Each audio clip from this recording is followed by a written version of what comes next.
Hello, welcome to a brand new reading vlog. First of all, let's address the hair.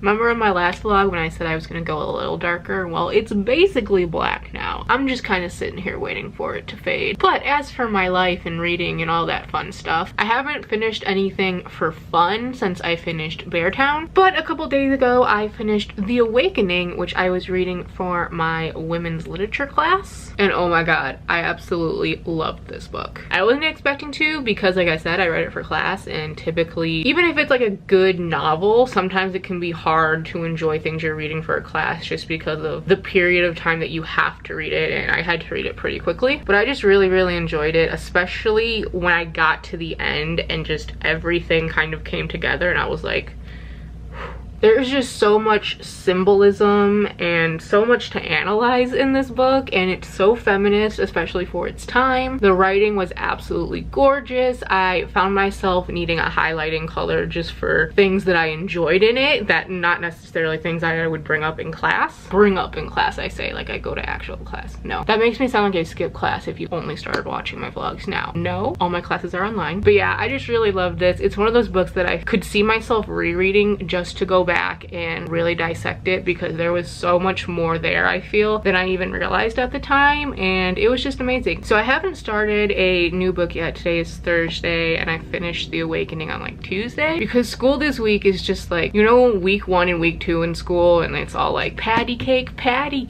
and then week 3 comes on and the teachers are like, sorry if that was a little aggressive, but that's how I feel. But once again, I'm in one of those states where I need to clean my room because I've been letting her go. So I think while I do that, I am going to start You on audiobook. I've had this book for a while now, been wanting to read it for quite some time. I think it's now a movie or a show on Lifetime. From what I've heard, it doesn't sound like that great of a show, so I don't know if I'll enjoy it, but when I finish this, if I enjoyed the book, I probably will go ahead and watch that. Right.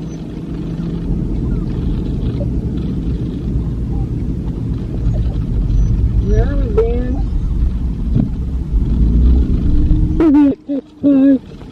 Yes.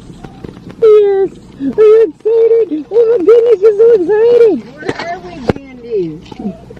Yeah. Are you excited? Yeah, you want to go out there?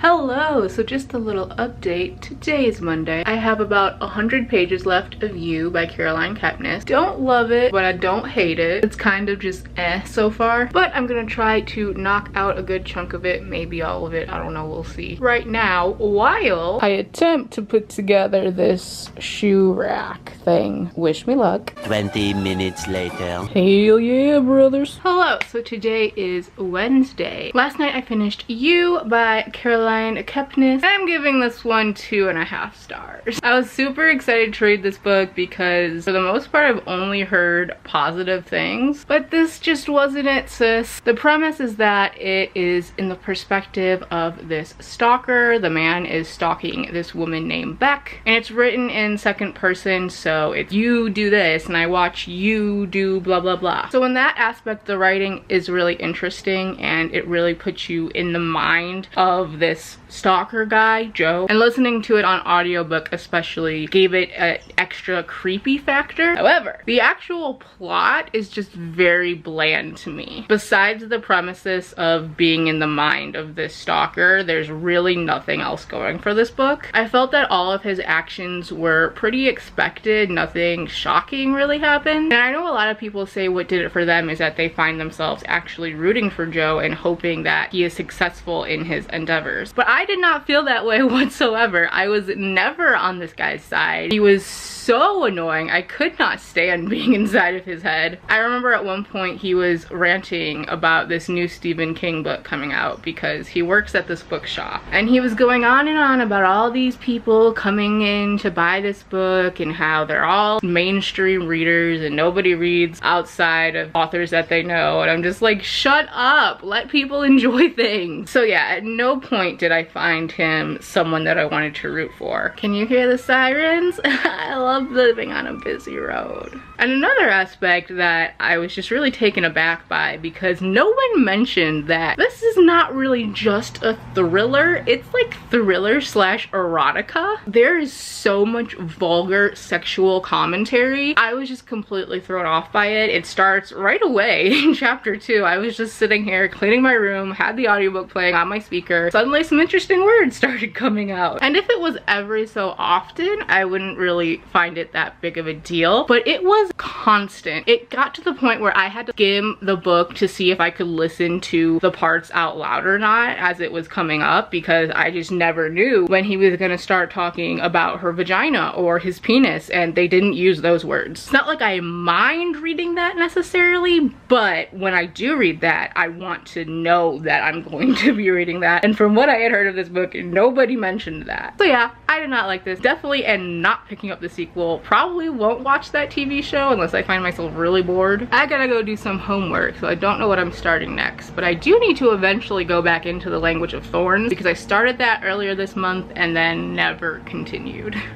Presently walks through the bear's room in blood and says she didn't do it on purpose. I am listening to my audiobook while watching the Packer game, and I'm gonna clean my room. Happy Sunday. Love multitasking. Hello, so I know I've had a few little random clips since the last time I just sat down and talked, but I haven't sat down and talked for a while, so I figured I should do that. It is Sunday the 30th, the last day of September. I just finished One Dark Throne by Kendar Blake, which I hadn't told you that I was reading, but that was the audiobook I was listening to, if any of you caught on. I enjoyed this. I gave it 4 stars, which I think is the same that I gave Three Dark Crowns. This series isn't like one of my favorite series. I just think it's like solid enough to keep continuing. I just really love that premise of these 3 sisters who have to kill each other in order to become queen. It's just a very interesting plot that really grabs me. I think my biggest problem with this series is that it's very slow moving. I remember when I was reading the first book, I was having some trouble getting into it, so I switched to the audiobook and then I flew through it. And so for this one, I also just went straight in with the audiobook and I finished in 2 days. But even then, I can still recognize that it is a very slow moving plot and not a whole lot of action happens, at least in my opinion. A lot of the reviews I read were like, oh, it was so crazy, oh my god, that ending, and I just didn't really feel that. To me, nothing particularly shocking happened, and I don't think it did enough with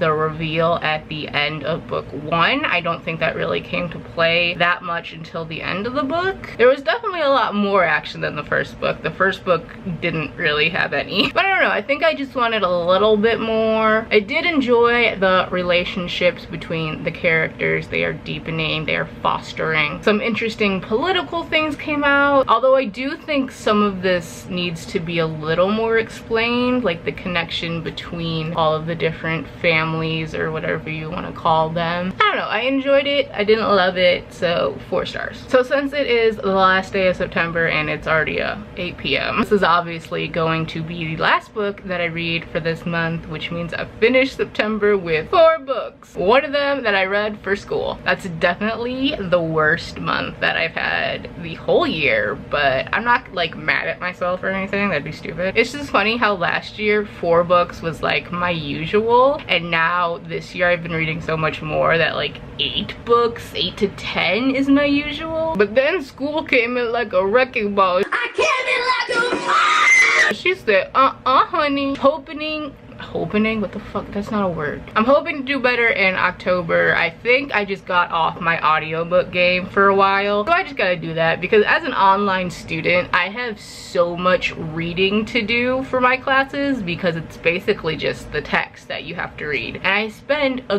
good majority of my day reading these texts. So then when I'm done, the desire to pick up a book is not strong. So if I'm listening to it, it kind of gives me a break, I guess, in a way. I mean, I'm still digesting the story, but I can kind of just relax. I don't have to focus on reading each word. I can journal while I do it, or you know, whatever. Another little reading update. Yesterday I read another story in the Language of Thorns. This is just the dust jacket, but I read The Two Clever Fox, which I give 5 out of 5 stars. It was delightful. I definitely saw the ending coming, the like twist, but the writing was just so gorgeous that I could not give it 5 stars. So yeah, I think I might end this vlog here, even though I think I talked about 2 books that I finished, 1 book that I kind of started. Hopefully the next vlog will have more entertainment. Thank you so much for watching. Let me know if you have read any of the books that I talk about in this vlog, or just let me know what you've been reading lately, because I would love to know. I'll see you guys in my next video.